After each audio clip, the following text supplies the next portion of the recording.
Good morning from Laurel Park, where for the first time ever, the second jewel of the Triple Crown will be run right here. The 151st running of the Preakness Stage takes center stage today, and as historic Pimlico undergoes renovations, Maryland racing history has a new chapter with the first Preakness here at Laurel Park. Christina Blacker, Joe Talamo, Scott Hazelton with you to begin a 14-race program. We'll also have 14 horses lining up in the Preakness later on this afternoon. Scott, we don't have the Derby winner, but we do have some of the best three-year-olds in the country. We do, and one of the best betting races that we'll encounter over the course of the springtime, bare minimum, when it comes to a race of this magnitude, Joe, with it being a Grade 1 worth $2 million.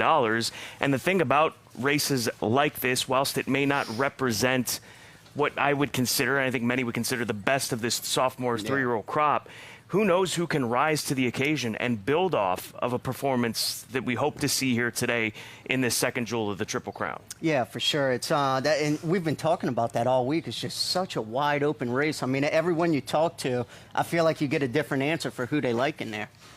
The entire program is stellar betting opportunities for those of you at home, and we encourage you to take a look at all of the sequences on offer. Let's start with the Preakness itself. In the early wagering, as we were following along yesterday, Incredibolt was taking quite a bit of attention. Curious to see where he sits right now. Riley Mott's Virginia Derby winner was a solid performer in the Kentucky Derby and comes back on a 2-week turnaround. Joe, for him, with all the time that he had from the Virginia Derby to the Kentucky Derby, I think of the three that turned back quickly, he is poised to move forward. Yeah, and that's why I ended up going with him in the end. And to be honest, it would help me out a lot, too. Simon Bray said he went to the backside to look at him, and he said his coat was phenomenal, looked incredible. So, and Riley Mott's such a good horseman, learned from his dad, Bill, who's one of the greatest horsemen ever. So I don't think he would wheel back in 2 weeks if he didn't think he had a good shot.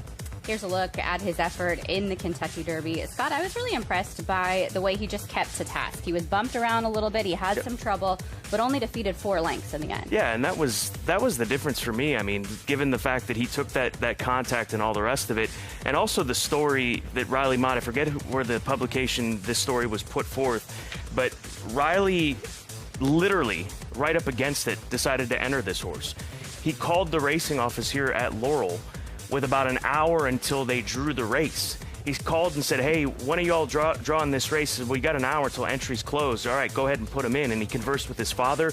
That's how last second of a decision this is. And as we all know, so often in this sport, last second decisions are needed. It's part of it. So that's how he gets here. And that's, to me, a big positive when you have not just Riley Mott, but you've got Bill Mott also in the conversation as far as the decision-making for a really nice colt like this for the Bernhardt's Pin Oak stud. The historic Kentucky Derby, with Cherie DeVaux becoming the first female trainer to win the Derby in its 152-year history. Jenna Antonucci winning the Belmont a few years ago with Arcangelo. Brittany Russell looks to add her name to the list of female trainers to win a first American Classic in this Triple Crown. We'll look to her, Taj Mahal, from the inside post, if she is to add her name to that list. Joe, Taj Mahal was very impressive in the Federico Tessio. You're going to see him re-break here, kick clear of this group by 8 1/4 lengths. What do you expect from him today over this course from the inside post? I mean, look, you can't knock the horse at all. He's a perfect 3 for 3, and not only that, it's right here at Laurel Park in his backyard, so that's definitely a positive. But nonetheless, this is a big step up into Grade 1 company. His last 2 were unlisted stakes races, but I think more than anything, he does have to contend with that rail post. He does have speed. I don't think he necessarily has to be in front. When he broke his maiden going 3/4, he did come from behind when he broke a little slow, so he does have that in his back pocket. But if he does break sharp and Sheldon Russell takes the initiative and goes, I mean, there's quite a bit of other speed in here, so he's definitely going to have to make a conscious decision going into the first turn if he wants to go on with him or try and take back and you know, sit a pocket trip. Am I overdoing this with the final time of that race, 152-4? Isn't that a bit on the slow side? Oh, or for sure. Is the main track here at Laurel just a little bit on the slow side, like Steve Asmussen mentioned yesterday when I was talking to him about Duke of Duval for the Pimlico Special, saying this is a deep racetrack. So was it a slow time, or is that just a time that is what you would expect here at Laurel Park on this main track? I think the latter, Scott. I mean, watching races here, it seems a little bit deeper, and especially if you compare it to Pimlico, I feel like even on Preakness Day in years past, it would be a lot more speed favoring. Not that you can't win on the lead at Laurel, but you're not going to see some wicked fast times here. A lot has been made of Ocelli's big effort in the Kentucky Derby, and it should be. Third place result for the maiden. He was only defeated a length. At one point, he was in front for a couple of strides before Renegade and Golden Tempo overtook him. See if he can put it all together. Can he break his maiden in this Preakness with a 94 buyer off of the Kentucky Derby? He is poised to continue to move forward, and maybe he's the fastest horse in here. Yeah, I mean, numbers-wise, he ran the best race of his career with the 94 buy. It's almost comical that he's still a maiden. I mean, he was third in the Grade 2 Wood Memorial, third, only beating a length in the Kentucky Derby. And, I mean, he did have a great setup. He was 17th early. The pace was really quick, so it obviously set up for closers who had everyone coming from behind. But, I mean, what a story this has been. Regardless if he never wins, they only purchased this horse for $12,000. He's made over $600,000, and why not just keep riding the train? I know Wick Beckman's been saying that all week, even Derby week. If he can get in, why not? Scott, if you like Ocelli, I think you have to be of the mindset that this race is going to fall apart, as the Kentucky Derby did. Golden Tempo was 18th and last in the early stages. Ocelli was 17th. Renegade was 15th. These horses all coming from the back of the pack. How do you see the pace in today's Preakness, and does it flatter Ocelli's running style? I think so. I mean, Chip Honcho's quick. The How We Did's quick. We saw that from him every step of the way in his racing career. Robusta, I mean, let's not forget about this horse. He was supposed to be out on the front end in the Kentucky Derby, and he just was bumped around leaving the starting gate. So I think the pace is going to be legit. But my personal story with Ocelli, not to make it about me, but going back to the fairgrounds in January, I sat down with Ben Curtis to talk about, I can't remember what horse he was getting set to ride that weekend for what would have been the Lecomte Stakes.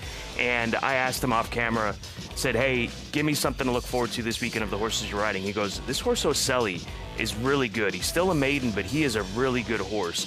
And that was the afternoon that he hooked Reagan's Honor. Now, Reagan's Honor would come out of there, put together a big performance, was one of the favorites for the Toyota Bluegrass at Keeneland, didn't fire that day. He was entered today in the Sir Barton Stakes, but he's been scratched in race number 6, I believe that race is. So for Ocelli, maybe we shouldn't be surprised by this, because going back to January, they've thought highly of him. And I'll tell you one thing, Joe, he'll be damn tough in a maiden special weight if things don't work out today. I would say so, Scott. And you know what? Hats off to Whit Beckman, too, because if you look at the Sam F. Davis and Virginia Derby, pretty dull efforts, both 6th place efforts, but he never lost confidence in this horse. He brought him right back to the Wood, where he was third at 28-1, and then got in the Derby from the Alsos, and I mean, only gets beat a length at 70-1, so clearly he's always had confidence in this horse. Tyler Gaffleone was the winner of the Black Eyed Susan yesterday. He looks to improve upon the weekend with a Preakness victory today. He'll be back in the saddle after that third place effort in the Kentucky Derby aboard Ocelli. Chip Honcho,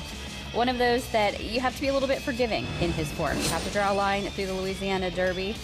I think you can. I think he regressed a little bit off this effort in the Risen Star, and that he could come back on again to improve this afternoon. My only question mark is distance. And I will say, I love the fact that you don't see this often. He had enough points to run in a Kentucky Derby, and Steve Asmussen made a decision not to and point for the Preakness, which I absolutely love. So he's primed to run his best race today. But I do question the distance. Going a mile and 3/16. And Louisiana was 5th, beating 11. He does have a win going 2 turns. That was in the Gun Runner Stakes, going a mile and a 16th. But another one that I think is going to be right up on the pace, but they do have some other speed in here. I think the time off, I mean, it's only been 2 months from the Louisiana Derby. I think that Steve recognized, look, he didn't fire his best race. Let's give him a little bit of extra time in between races.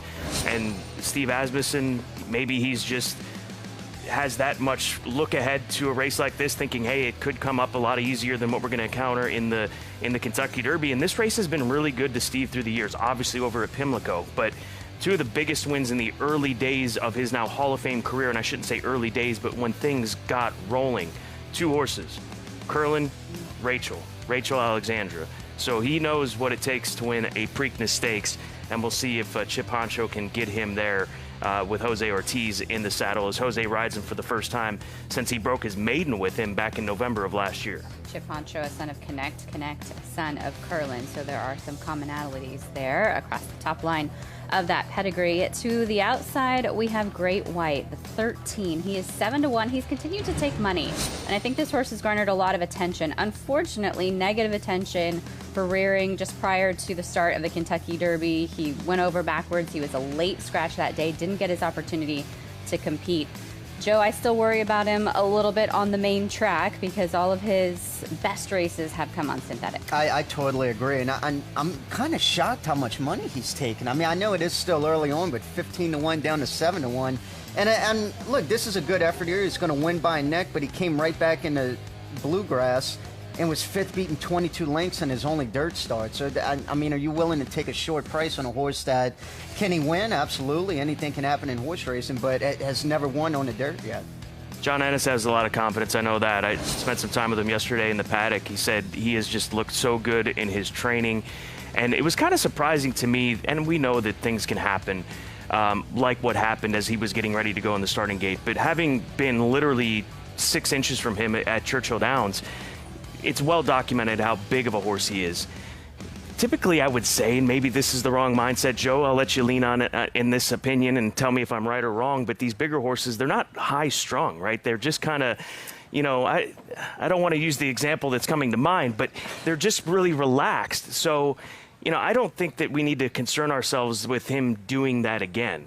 Yeah, and not only that, a big horse like that to kind of, you know, you hate to say rear up and fall. I mean, not one. I'm sure he's fine. Obviously, I don't think John Ennis would enter him if he's not. But I mean, for a big horse like that, for something to happen, I mean, it could take a little bit to kind of get back to normalcy. 7-1 on Great White right now. How about Iron Honor? 8-1. Flavian Pratt rides for Chad Brown. This is the move that Chad Brown has used to produce success in the Preakness, skipping the Kentucky Derby, coming back to win the second jewel of the Triple Crown. Horses like Early Voting, Cloud Computing come to mind, and I think you can draw a line through the Wood Memorial for this guy. He had so much trouble going into that first turn. Yeah, he really did. He does get blinkers off today, which I like to get him to settle because they do have some speed in there. And yeah, if you just throw his Wood Memorial out, I mean, he would for sure be one of the top choices in here. And if you look in the Wood too, it was kind of up on the pace, and I feel like that race did fall apart. But before that, he was 2 for 2 and just winning the Gotham Stakes there. I know Caleb was all over the Bernardini mares in the Derby, and it certainly worked out for him with Golden Tempo and the price that he brought forth in the Run for the Roses. I'll second that, and we don't have any Bernardini brood mares to lean on here. Blaine brood mares, very, very good. And in the span of, say, the last 7 years, the amount of top-level 3-year-olds that we've seen come through the ranks and even 2-year-olds, and we got a couple of Blaine brood mares represented in here. Iron Honor, excuse me, being the #1, and then Bull by the Horns for Safi Joseph comes out of a Blaine mare as well.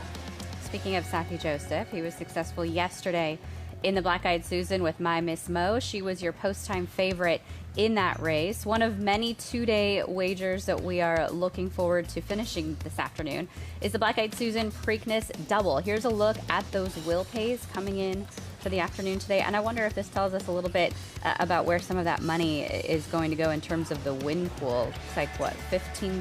Incredibolt favored in this double. Yeah, it looks like Incredibolt, and then Taj Mahal going to pay $21, probably second choice there, and then Iron Honor second.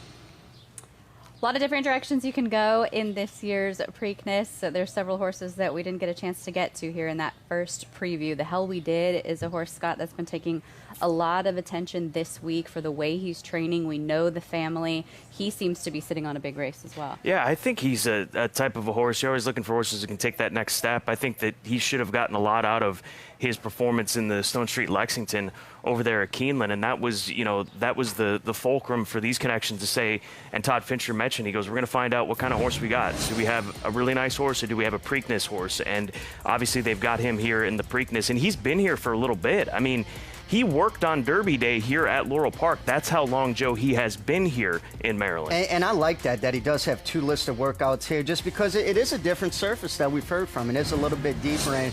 And look, I will say, I don't think the Lexington was the toughest race in the world, but look, he was running in that off a 6-furlong race. So it was his first time stretching out. He's bred really well. His half-brother won the Grade 1 Saudi Cup, so maybe he can follow in Big Brother's footsteps. With 5 or 6 horses that I think we all see as win candidates, how do you guys play this race this afternoon? Do you use it in some of those other multi-race sequences, or do you have a strategy for the Preakness itself? I mean, make some win bets, right? With the prices that we expect to get, maybe the prices are going to come down based on the will pays and seeing what Incredibolt's will pay is in comparison to his current odds. But these multi-race exotics, I mean, you've got a lot of them today to play in the FanDuel Racing app. I think you look for coverage and look for, throw a big long shot in when it comes to this race. I mean, Dallas Stewart, how much press has there been on Dallas Stewart's horse in Corona de Oro, who was 3rd in the Lexington? He's one that's he's going to be a big price. There's no way that he's going to not be a big price. Can he spring an upset? Possible. I mean, you got Johnny Velasquez in the saddle, and this horse is probably going to be in the 30-1 range. If I was to play it, I can't forget if it was Anthony or Simon. They played, I think it was an all-dirt pick 5 or one of those, and they had all in the Preakness. I would actually look to do something like that. Yeah. Maybe a rolling pick 3, pick 4, pick 5, try and get some singles in there. But, I mean, it's just that type of race this year. It wouldn't shock me at all if we see a big upset. I think Jean Valjean looks pretty tough in race number 12 in the turf sprint. You can maybe use that to your advantage moving forward. The money back special is available for you in the Preakness. You'll certainly want to utilize that today. It's also available for every single race this afternoon. 14 races coming your way from Laurel Park here on Preakness Day, and we are 11 minutes away from the opener.